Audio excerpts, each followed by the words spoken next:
chers internautes de Sport Life 221 ñi ngi leen di nuyu di leen jaajëfal ñi ngi amaat mbégte bu yaatu di leen retrouver fii si suñu plateforme digitale sportive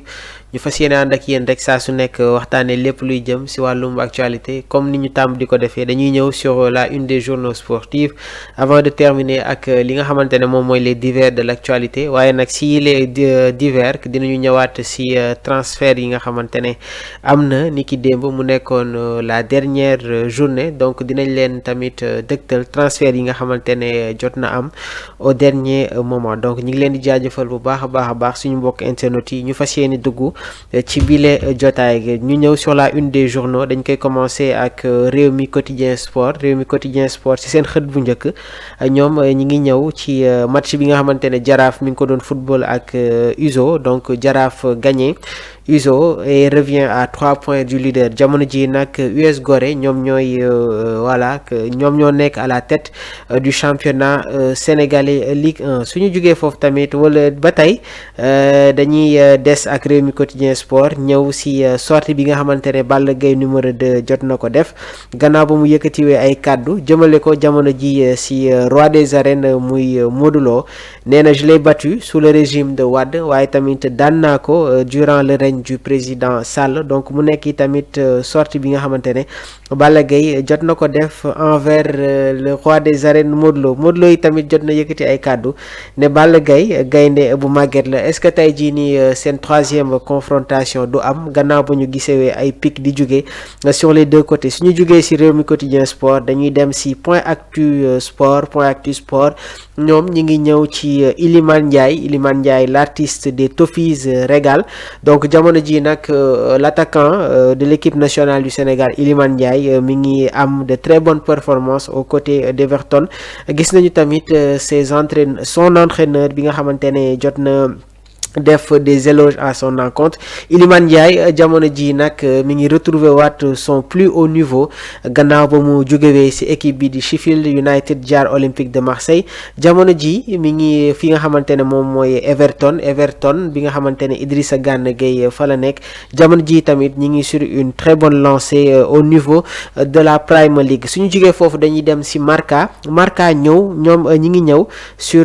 sortie bi nga xamante ne les dirigeants de la Casablanca Real de Madrid jot nañ ko def donc Real de Madrid perd match bi nga xamante ne joué woon nañ ko en championnat face à l'Espagnol 1-0 waaye nag gis nañu am na benn penalty boo xamante ne jotuñu ko accordé à Kylian Mbappé donc loolu waral la Real de Madrid ñoom jot nañu yëkkati ay kàddu jëmale ko sur le système arbitral waaye tamit am na ay demandes yoo xamante ne jot nañ ko exiger concernant la communication bi nga xamante ne amoon na sur la faute qui a été subie envers Kylian Mbappé alors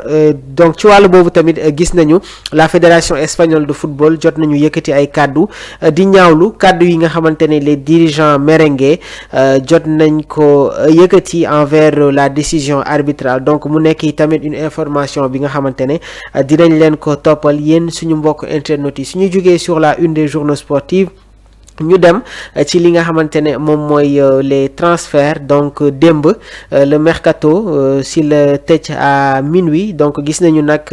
transfert yi jotoon na agité au dernier moment ki nga xamante ne moom mooy Joao Félix moom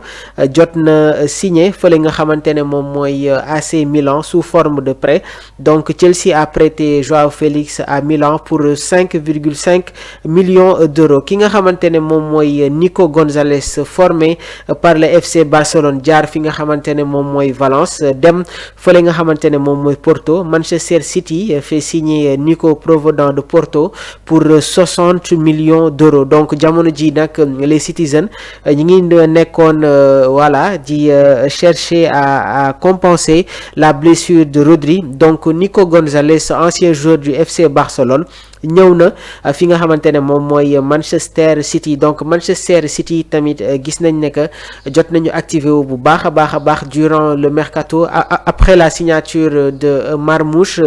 Nico Gonzalez, waaye tamit gis nañu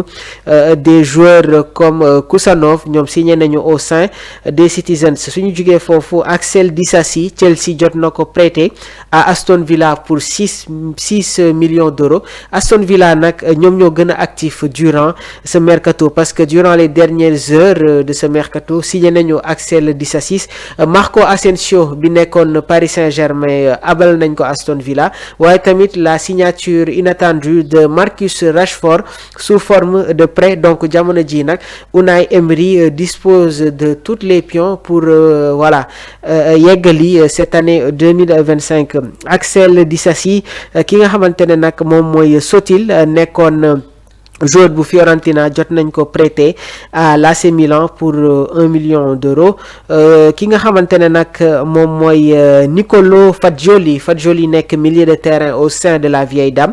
jot nañ ko abale à la Fiorentina pour 2,5 millions d'euros. Ben Chilwell, le latéral gauche des Blues de Chelsea, jot nañ ko abale tamit fële nga xamante ne moom mooy Crystal Palace. Warren Bondo, Milan AC fait signer Warren Bondo provenant de AC Monza pour 10 millions d'euros. La bonne nouvelle, Tottenham jot nañu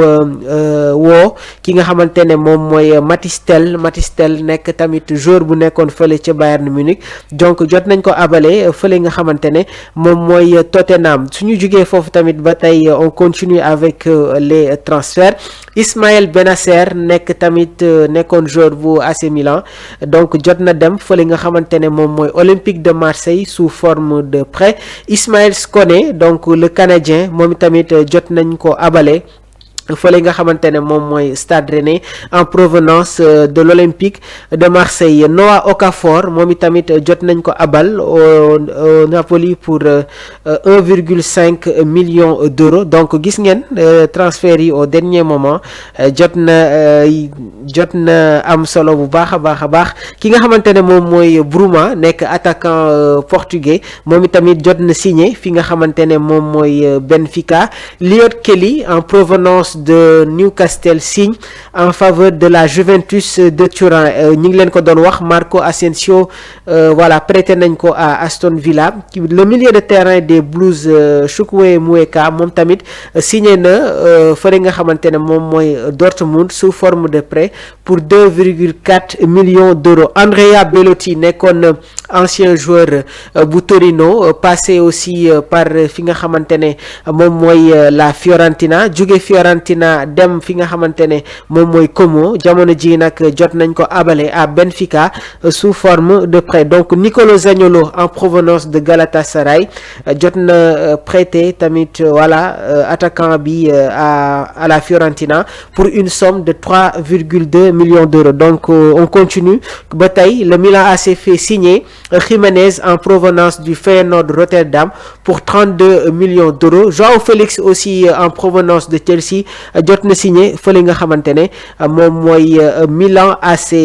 Charles Casadei Torino jot na ko signé en provenance toujours de Chelsea pour 13 millions d'euros. Alvaro Morata rejoint Victor Osimhen sous forme de prêt fële nga xamante ne moom mooy Galatasaray. Kevin Danso s'engage en faveur du Tottenham. Donc mu nekkoon ni tamit les transferts yi nga xamante ne ñi ngi leen ko doon dëgtal yéen suñu mbokk internetu Sport Life 221. ñi ngi leen di wax yi tamit ngeen woy di abonné di bës la cloche de notification pour recevoir tout ce qui est information. ñi ngi leen di jaajëfal tamit le technicien réalisateur de Sport Life 221 muy Omar Silla et toute l'équipe de Sport Life 221. jërë ngeen jëf.